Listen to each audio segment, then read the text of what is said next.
السلام عليكم ورحمة الله وبركاته. الحمد لله رب العالمين والعاقبة للمتقين والصلاة والسلام على رسوله الكريم. أما بعد, brothers and sisters, yesterday we discussed about Sunnah of the prayers. Before that wajibat, before that arkan. So okay, today the another lesson about nullifiers of the prayer. So when we start the prayer, we say Allahu Akbar, then the prayer starts. And there is the adkan, there is the wajibat, there is the sunnah action, we do that. During that, if we do something which is contrary to the prayer, then our prayer nullifies. It breaks. So what are those nullifiers? For example, tahrimuha at-takbir. The Prophet ﷺ said the prayer make each and everything in haram when you say Allahu Akbar. So talking, al-kalam, talking nullifies the prayer. Don't talk. Any kind of the speech, the Prophet ﷺ said, La yasluhu fiha kalamun nas. Any kind of the speech of the people is not allowed in the prayer. Innama here tasbihun wa tahmidun wa takbir. Here you have to recite the Quran or make the tasbih of Allah subhanahu wa ta'ala. So not allowed to talk. Ad-dahak means laughing. Also not allowed. If someone laughs with the sound, a smile it is not allowed and it is disliked. But the dhahak is laughing with some sounds, with some, that open up the mouth, some sound comes. So that is also break the wuzu. So just you smile, no problem. No problem means it is not, does not break the prayer. Otherwise it is not advisable. Eating is not allowed. If someone talks or laughs or eats or drinks, it nullifies the prayer. Similarly, in Kishaful Awra, you must cover your body. For the women, whole body. For the male, between navel to knee. If during the prayer, if someone uncovers her body is seen, not something very insignificant portion, a major portion of the body, any major limb, or complete hand, complete feet, complete leg, something like that, complete stomach, it is seen, then uncovering of the aura, one of the condition you have to cover. So it did not fulfill this condition. That is why it nullifies the prayer. Once again, you have to properly cover and you start the prayer. And one of the condition is your prayer should be in the direction of the Qibla. So if you turn away from the Qibla for 1 second, also for 1 minute, then you are intentionally, for example, somebody push you and you fell down, or you turn, or you were in the journey, you're performing something that is acceptable because unintentional and uncontrollable. But intentionally, this is towards the Qibla and you turn towards then Qibla, then or your body, so that your prayer become invalid. And also actions. Too much means, the scholars say that, for example, not concentrating and it is continuing doing. For one time, for example, sitting and one time he touched it, that's okay. Because Why they say continuously or too much? Because the Prophet ﷺ said that when you are performing the prayer and something disturbing you, that means harming your forehead while you are making the prostration. So he said that you one time you can move it, just only one time, not two, three, four times. So it is too much, isn't it? So the Prophet allowed one time. So similarly, based on that, the scholar says, so anything that one time is allowed, more than two, three times and continuously doing, so it also invalidate the prayer. So please be careful. It should be khushu'. Khushu' means not moving your limbs or your body too much during the prayer. That is,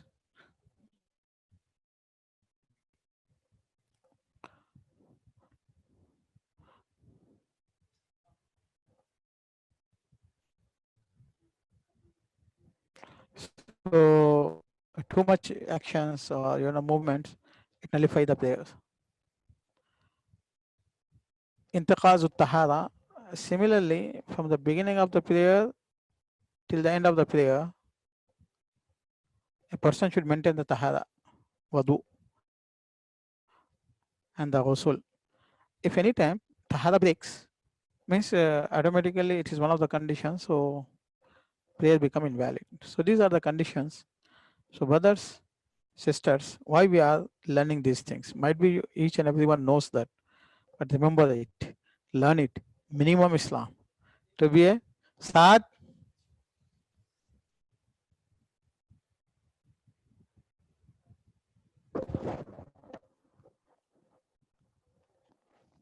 अकल होनी चाहिए ना.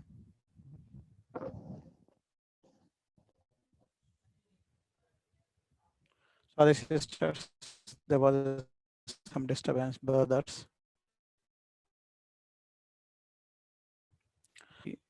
should be continuous till the end of the prayer. Okay, is compulsory. And sin, akal, because the person who is not sane, his actions are considered not intention based. So that is akal. Tamyiz means though he is not reached to the puberty, but still he knows 8 years, 9 years, 10 years. Tamyiz. And then Niyya. Niyya means you are making the wuzu. Do you have the intention of making the wuzu, or just you have the intention of um, cleaning yourself, refreshing yourself? So intention is the criteria to differentiate between habits and ibadah. Please remember.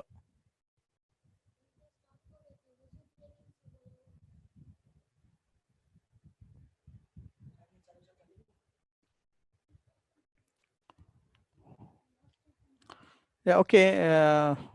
Video was stopped, but I don't know the sound was also stopped or not. Intiqadu tahara. So you know that for if the tahara, wudu or the ghusl is invalidated, then our prayer become invalid. Then later on, I started another lesson, conditions of the wudu.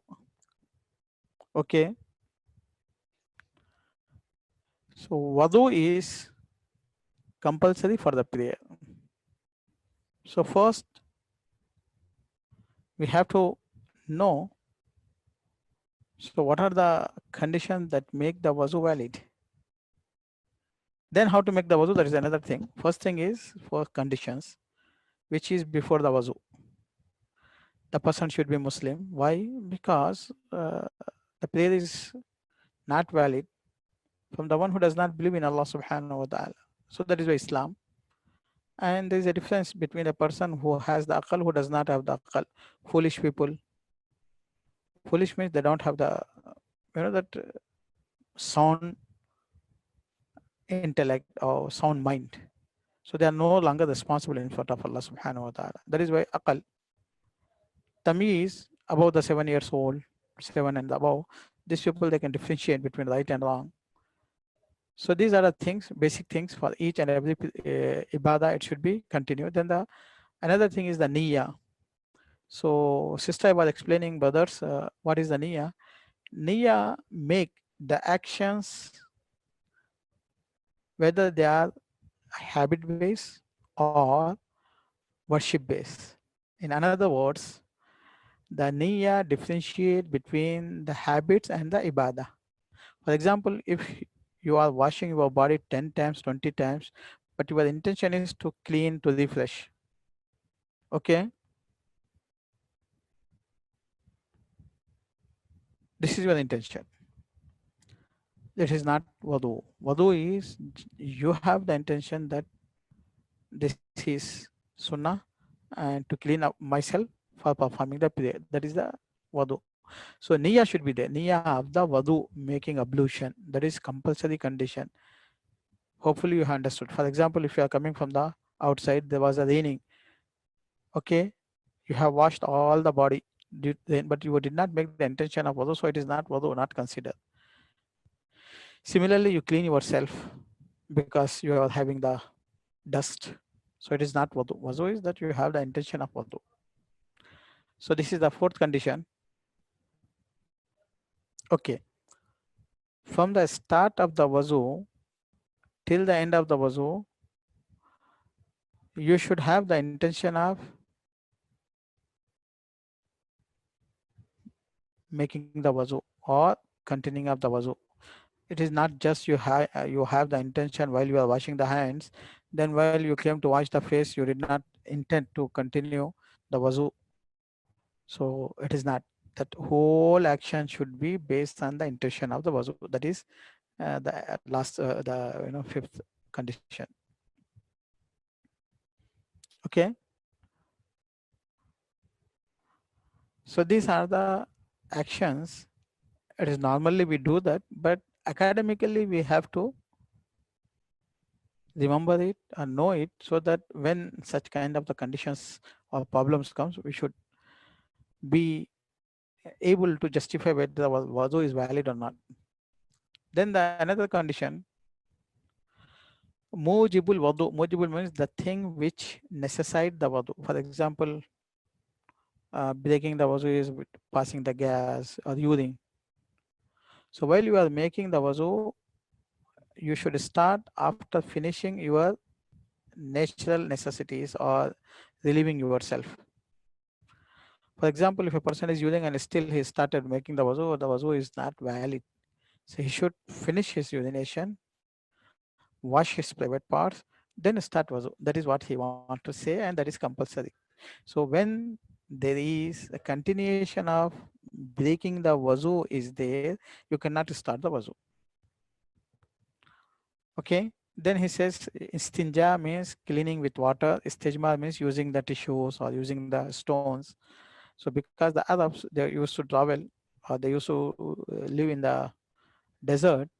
So it was common habit of the Arabs when they relieve themselves, they use the stones and clean themselves. The Prophet ﷺ taught them when you urinate, you use one stone minimum, one uh, stone, one to clean yourself. Relieving three, minimum three, and if three is not sufficient, then more than three.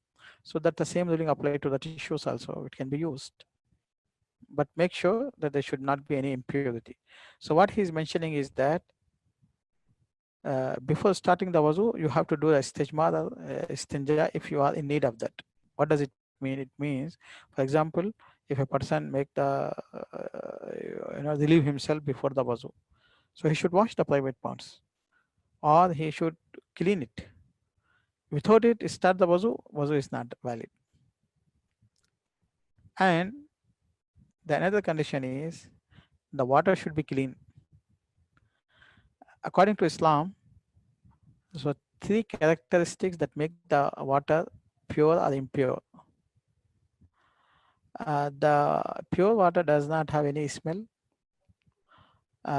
any taste, and any color. If the color of the water is changed with the purity or the impurity, or the taste of the water is changed, or smell of the water is changed. For example, rose water with the purity. you have added the rose in that. That now it is the rose water or urine mixed with the water. So water is mixed with the urine, pure and impure. What I mean. So anyway, if the smell or the color or the taste is changed, water is impure. It can't be used for the wuzu or for the ghusl. So that is what he says. Water should be clean, pure, and that water which is used for the wuzu should be lawful water. It is not that you have stolen the water, you have captured it, you have taken without the permission of the people, it belongs to the other people. That is not allowed. Okay. So pure water, at the same time, lawful water should be used for the prayer. Then the another condition, you have to remove from your skin any item or any object that prevent water from reaching to the skin. For example, you know that some layers are there, some plastics are there, something is there in the body, some creams might be very strong creams, or sometimes you know the tattoos, you know, two types of the tattoos. One is in the skin, one is as the print. So they prevent the water from touching the body. Nail polish, for example. So it should be removed. Otherwise, the purpose of washing the hands is not met. So that is why it should be removed. Otherwise, we should make sure that while making the wuzu, the water is touching our skin. Okay, sisters and brothers, these are the some conditions. Last condition, we have answered it before that also, but as a condition, if a person is not able to maintain the wuzu, so for that person, he must make the wuzu after entering the time of the zuhr. For example, a man has a continuous gas problem, or he has the he does not have the control on the urine and continuously urine is passing. So that person should take some absorbent and perform the wuzu for the zuhr after the entering of the zuhr time. Similarly, a woman who has the continuous flow of the bleeding. So these are the conditions. Hopefully it is clear and you people understood it. Why we are mentioning here? Because sometimes if we don't know, we make the wuzu in this situation. For example, a woman does not know the ruling and she has the nail polish and she makes the wuzu is invalid. When the wuzu is invalid, the prayer is invalid. When the prayer is invalid, the person is committing the major sin that he's not performing the prayer. He is, you know, that it is dangerous. It might be get out of Islam. So that is why we have to learn these things. Okay, brothers and sisters. So these are the conditions of the wuzu. So these are the conditions we should maintain before the wuzu. Then when we start the wuzu, once again, compulsory thing, that is the arkanul wuzu or faraiz, obligatory thing in the wuzu. Okay. Then sunnah of the wuzu, obligatory, must be done, otherwise wudu is not valid. Sunnah, if you do that, you get the reward. If you missed it or forgot it, wudu is valid, but reward is less. Okay, so let us see what are the compulsory things, obligatory things that must exist in the wudu. So all these compulsory things are mentioned in the one verse of the Quran when Allah subhanahu wa ta'ala is ordering in Surah Al-Ma'idah to perform the ghusl. Ya ayyuhalladhina amanu idha qumtum ila as-salah faghsilu wujuhakum, wash your faces, your hands till the elbows, and make the masah and wash the feet. So this is mentioned in the Quran. فَاغْسِلُوا وُجُوهَكُمْ وَأَيْدِيَكُمْ إِلَى الْمَرَافِقِ وَامْسَحُوا بِرُؤُوسِكُمْ وَأَرْجُلَكُمْ إِلَى الْكَعْبَيْنِ. So right now, wash the face. Okay, in the face, nose and mouth is also there, isn't it? So that is why rinsing the mouth and cleaning the nose is also compulsory. Okay, this is one of the compulsory fardul fadaizul wazu or arkanul wazu. Washing the hands. Washing the hands is from, you know, the beginning of the fingers, start of the fingers till the end of the elbow, end of the elbow. This is the elbow, you know, it should be included. Elbow should be washed till here. In the beginning, we wash the hands, isn't it? Wrist, that is not compulsory. This is just to make sure that our hand should be clean, because we are putting the water in our mouth. Might be the hand is not clean. So some people, what they do, when they make the wuzu, in the beginning they wash the wrist, palms, and they wash the face, and when the hands come, they wash till here just, which is wrong. Hands is still here, so we have to wash from here till here while we are washing the hands.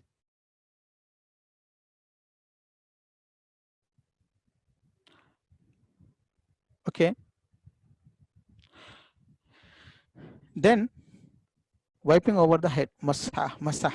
Masah is touching, not washing. Washing is with the water. Masah is just wet hands should be the whole head. And ears also should be wiped, because the Prophet ﷺ said, "Al-udhunanu min al-ras." So the ear comes under, consider from the part of the head. Then the feet. Okay. Two things which is understood from the words, not mentioned explicitly. Tartib, you make the wuzu with the sequence. The sequence which is mentioned in the Quran. First you wash, this is the mouth and the nose and the face, then the hands. It is not that you wash the hands first, then the mouth, then the face later on. So sequence you have changed.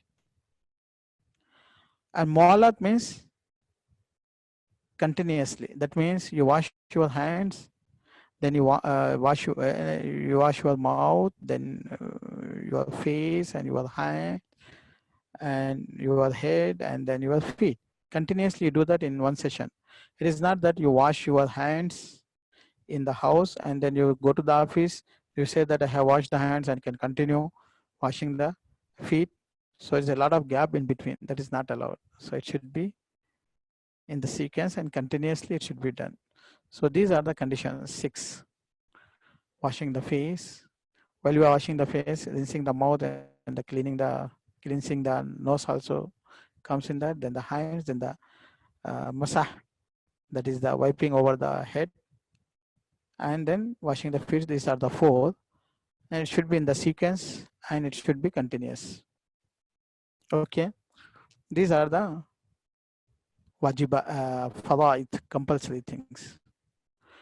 Washing one time is minimum compulsory. 2 times, 3 times is advisable. Maximum 3 times, not more than that. So hands, face, feet, maximum 3 times. Masa is always 1 time is sunnah and that is advisable. Okay. So these are the mustahabbat. So one thing is saying Bismillah also in the beginning. It is a mustahab, not compulsory. If a person forgets, so his wuzu is valid. Saying Bismillah in the beginning. And saying dua after the wuzu.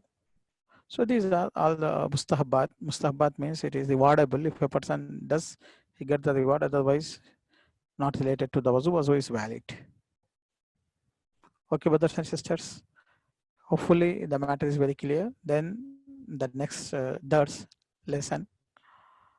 When we make the wuzu, first there are the conditions, then the compulsory things in the wuzu, then the advisable things. Wuzu is complete. Then what are those things that invalidate the wuzu, that break the wuzu? It is not that just you did the wuzu one time and it remained for 10 years, 5 years. No. So there are the things in the hadith the Prophet ﷺ mentioned which break the wuzu. For example, anything that comes out of the private parts, whether it is urine or feces or stones or worms, whatever it is, it comes because it is uh, outlet of impurities. So anything comes out from there, it breaks the wuzu.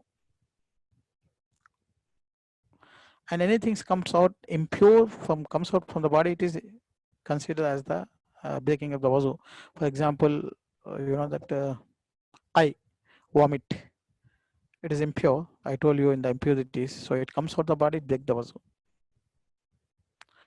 And majority of the scholars also, they consider small bleeding does not break the wuzu, but if it is too much bleeding, so it also break the wuzu. Some scholars say no, Sahaba during the that war time, jihad times, they used to fight injuries, they used to perform the prayer in the injuries, so blood is not impure, so that is why it is okay for them. This is also one of the opinion. Anyway, you keep in your mind that blood coming off the body breaks the wuzu. There is a strong and lot of scholars, they consider it breaking the wuzu. Some scholars say no, blood does not break the wuzu. Anyway, safe side, you can make the wuzu. Okay. If a person lose the consciousness, he's become unconscious, infant. So he does not know. Unconscious, he was 5 minutes, 10 minutes, 1 hour. So he does not know whether he passed the urine or stool or gas, something. He does not have any awareness. So for that person, whenever he loses the mind, that is, he become unconscious, his wuzu breaks. He should be always in the senses. Okay. Unconscious sometimes due to the sickness, due to the drugs, that is, that due to the medicine, or sometimes due to the sleep, deep sleep. A person sleeps, he does not know. So that is why a deep sleep also break the wuzu. Not just that a kind of dozing does not break the wuzu, because the person has the senses, he knows what's happening, but the sleep is overcoming his body. Also, there's 2 types of touching the private parts, without any barrier or with the barrier. For example, you are on the clothes and you have your hand moves and touch the private parts, it does not break the wuzu. But if it is directly without the barrier, then according to hadith, it breaks the wuzu. So we should not touch the private parts after making the wuzu. That is why many people, they ask, changing the clothes break the wuzu. Changing the clothes does not break the wuzu. Touching the private parts without barrier breaks the wuzu. Also, the Prophet ﷺ ordered the people to make the wuzu from eating the meat of the camel. If you eat the meat of other animals, halal animals, it does not break. Just you make the wudu rinse your mouth, that is enough. But when you eat the meat of the camel, then you repeat the wuzu. Okay. May Allah protect us and you. We should remain steadfast on Islam. If a person become apostate in what he leaves Islam or abuse Islam or mock Quran, the Hadith, so he become out of Islam. May Allah protect us. So in this case, his wuzu breaks. So he must renew his Islam and he renew his wuzu also. So these are something which break the wuzu. Hopefully that we went important matters of wudu. We will go inshallah for the next topic tomorrow inshallah.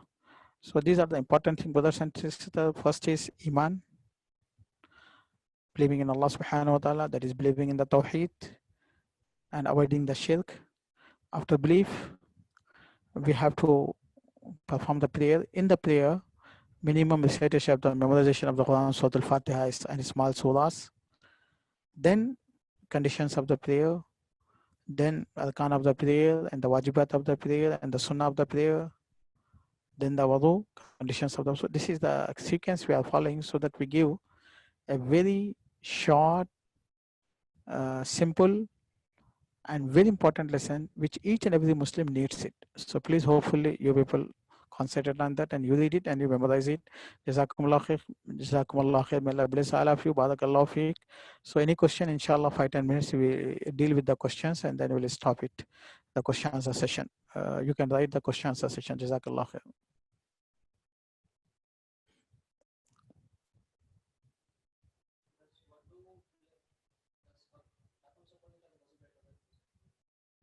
Read. Yeah, bleeding from the gums.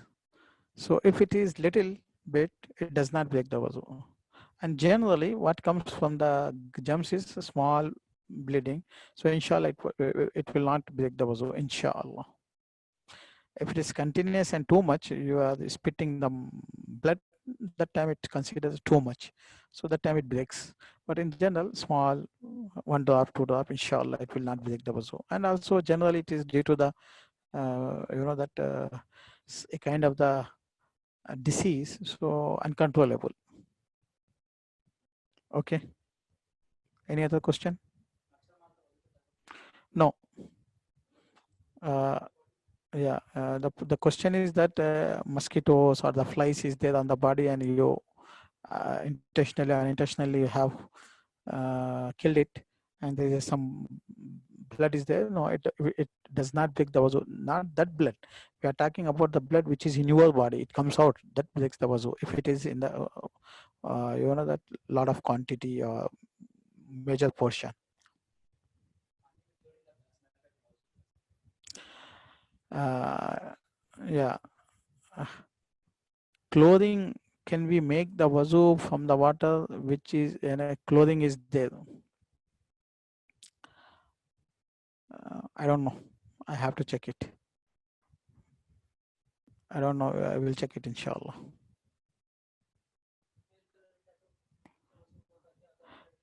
Yeah, I told you about the tattoos. Brothers and sisters, 2 types of the tattoos are there. One is inside the skin. One is as the patches or colors above the skin. So you make sure, anyhow, tattoos are not allowed in Islam. But when it is on the body, you have to remove it. If it is under the skin, even though it is haram, you have to remove it. But printed, you can remove it easily. After removing, you make the wudu. You make sure that the water should reach the skin.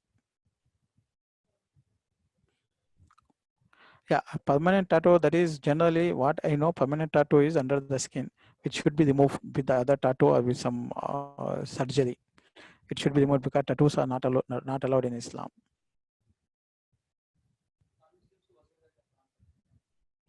I told you wudu is related to the worship, and worships are not valid except with the iman, first condition. The people should believe in Islam. So that is why wudu which is made by non-Muslims, which is not valid.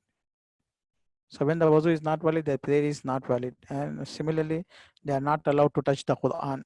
That is the Arabic text. For the Dawah, you can give them in English, in Telugu, in other languages.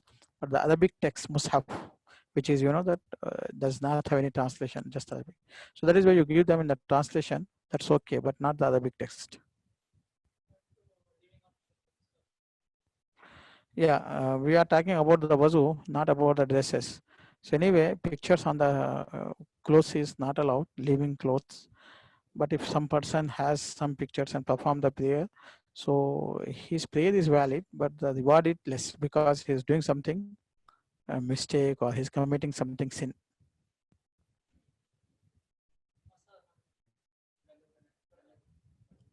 Yeah, Masa. If you read the Masa, you go to those. There are a lot of books of the Ahadith. Important books are Bukhari, Sahih Muslim, Sunan Tirmidhi, Sunan Nasai, Sunan Ibn Majah, Sunan Abi Dawud. So these are the very important books. In these books, if you go through that, there's a lot of Sahaba. They describe how the Prophet ﷺ made the wuzu. And you don't get in this hadith, important hadith, that the neck also should be wiped with the masa, which is common in some countries of the world, because somehow they learn from some scholars. So Imam Ibn Hajar rahmatullah alayh, one of the greatest scholars who has explained Sahih Bukhari, he wrote that there is no authentic hadith in this regard. So that is why I say that I know that a lot of people in India, they do that and they don't have knowledge, but we don't fight them. But for you, those people who make some little bit research and ask the authentic scholar, there is no hadith, so you should avoid it, because it is not proof from the Prophet Sallallahu Alaihi Wasallam. See here, during the menses, should we recite the Quran or not? A question. Once again, I will tell always that right now we are in the global village. So that is why explaining you each and everything, so that you should be aware of the situation. In Indian continent, the people follow that during the menses, Quran should not be touched and Quran should not be recited. This is, they follow it. Why they follow, what is the evidences they have, that is another matter. But if you go to the Arab countries and the African countries, so these people, they recite the Quran during the menses. They don't touch it. All the scholars, they have agreed that touching is not allowed, yes. But recitation, they say there is no evidence authentic that stop the people while they are impure physically to recite the Quran, because Quran is not touching is something, not recitation is something. Recitation is the zikr of Allah subhanahu wa ta'ala, that can be done in any time. So my point is that, yes, there are the people in India, they say don't recite during the menses. All the Arabs, the scholars, authentic scholars of Arabs, they allowed it. So if you recite it, inshallah, it is allowed. But you don't fight for those people who are not allowing you, because they got it this way. First thing. Second thing, touching is not allowed, so don't touch it. You can read in the Mus'haf mobile, so that you without touching it, because you are not touching the words. Or you read, someone is moving the papers and you are reading, or you are moving with the stick or something, so that's okay with the barrier. That is what the Arab scholar allowed it. So this is two opinions are there, both are, you can follow it. For me, that recitation of the Quran for the person who is impure or who is in the menses, it is allowed, because there is no very authentic clear evidence that stop it. Wallahu alam bis-sawab.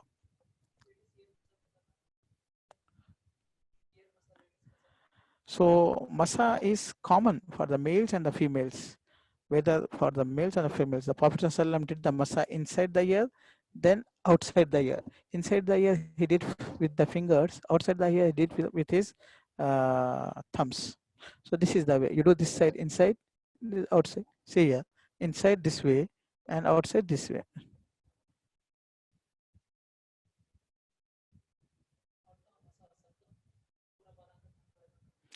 No, no, no, no. Not all the hairs for the women. All the head, not all the hair. Be careful. All the head. Wamsahu biru'usikum. Allah says your head. So hair is not the head. Hair is on the head. So what you have to do till your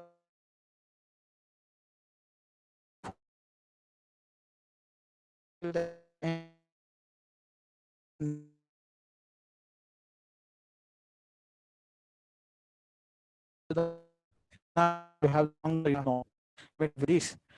Otherwise, you can ask camel meat and the sheep and all they from cow and the sheep and from the camel. All the questions are there, and that is the reasons also mentioned.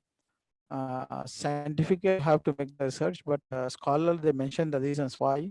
Anyway, there is a clear hadith. The Prophet ﷺ said, "You make the wuzu from the meat of the camel." He did not order for the other meats, so that is why we say that from the camel you have to repeat the wuzu.